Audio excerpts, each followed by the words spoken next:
शुरू होते ही गुलाबी पड़ने के साथ ही कई विदेशी पक्षी हमारे क्षेत्र में आने लगते हैं।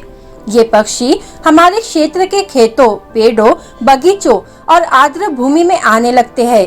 ये विदेशी पक्षी मार्च के महीने में निकल जाते हैं। हालांकि मई के महीने के बाद भी यह विदेशी प्रवासी पक्षी अभी भी तुमसर तहसील के आसलपानी तालाब में मुक्त घूमते हुए पाए गए हैं। इन प्रवासी पक्षियों के लिए तालाब जैसे नंदनवन बन गया है। भंडारा जिले के नाकाडोंगरी वन अभयारण्य के अंतर्गत आने वाले आसलपानी तालाब पर स्वतंत्र रूप से चहकते इन विदेशी पक्षियों का मनोरम दृश्य मनमोहक होता है। तालाब जंगल के बीच में स्थित है। चिलचिलाती गर्मी में भी तालाब में पानी की प्रचुरता और तालाब में विदेशी पक्षियों के लिए भोजन उपलब्ध होने के कारण ये पक्षी मई के महीने में भी तालाब में रहते हैं। नाकाडोंगरी वन अभयारण्य मूल रूप से जिले में जैव विविधता से भरपूर वन के रूप में माना जाता है।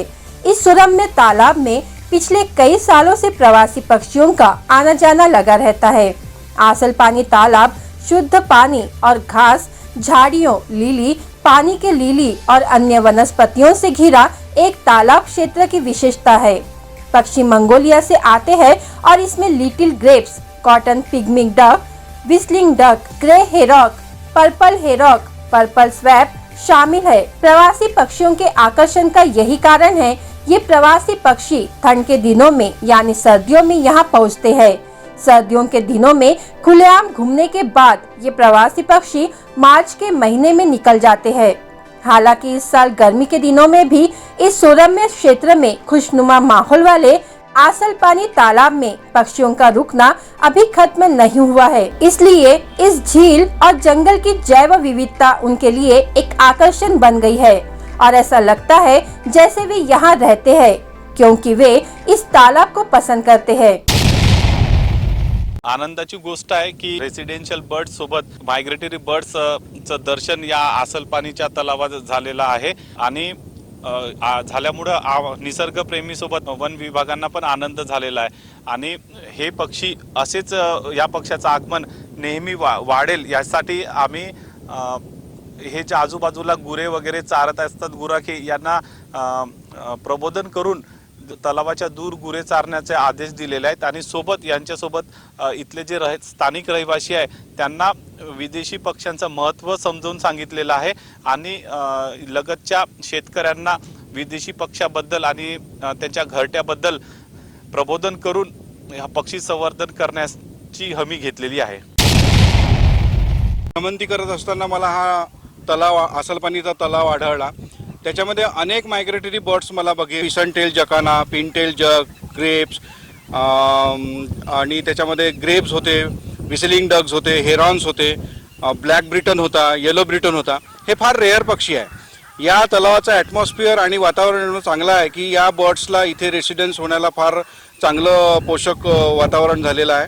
त्याचप्रमाणे काही मायग्रेटरी बर्ड्स असतात जसं बार हेडेड गूज आहे, ग्रे लेग्स गूज आहे आणि काही बर्ड्स आपल्या इथे रेसिडेंट म्हणून स्थायिक होतात, पण त्याच्यासाठी वातावरण चांगलं असणं आवश्यक आहे। कुठलाही पोल्युशनचा किंवा माणसांचा मज्जा होणं त्यांना आवश्यक आहे। तर या वातावरणामध्ये मला खूप चांगले पक्षी आढळले आणि त्याप्रमाणे त्यांचा जो अधिवास आहे हा दिवसेंदिवस चांगला वाढत आहे असं मला इथे दिसतं आहे। ते मंगोलियावरून मायग्रेट होत असतात। जसं बार हेडेड गूस सांगितलं मी तुम्हाला, ग्रे हेडेड गूस सांगितलं, ब्राह्मणी डक सांगितलं आणि हे पिनटेल डक झालं किंवा व्हिसलिंग डक झालं, पिग्मी कॉटनवूड झालं, तर हे आपल्या इथले रेसिडेंट डक्स आहे। पण हे रेसिडेंट डक्स या महिन्यामध्ये फार कमी आपल्याला दिसतात कारण की उन्हाळ्याचं वातावरण हे खूप जास्त तापदायी असते आपल्यामध्ये आणि जिथे चांगलं ॲटमॉस्फिअर या पक्ष्यांना मिळतं तिथेच हे पक्षी राहतात। जसं इथे कमळाचे झाडं आपल्याला दिसतात आहे, लिली दिसत आहे आणि बाकीचं जे त्याची पेरीफेरी आहे तलावाची ही चांगली त्यांच्यासाठी कंडिसिव असल्यामुळे। जब आप सुनसान जंगल में इस सुरम्य तालाब क्षेत्र में पहुंचते हैं तो प्रवासी पक्षियों की चहचहाट कानों को सुखद अनुभव देती है और तालाब में उनकी मुक्त आवाजाही देखना आंखों को सुकून देने लायक होता है।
प्ले और गूगल प्ले स्टोर से bscrimindianews.com के एप्लीकेशन को डाउनलोड कर रोजाना ताज़ा खबरों के लिए हमारे साथ बने रहे।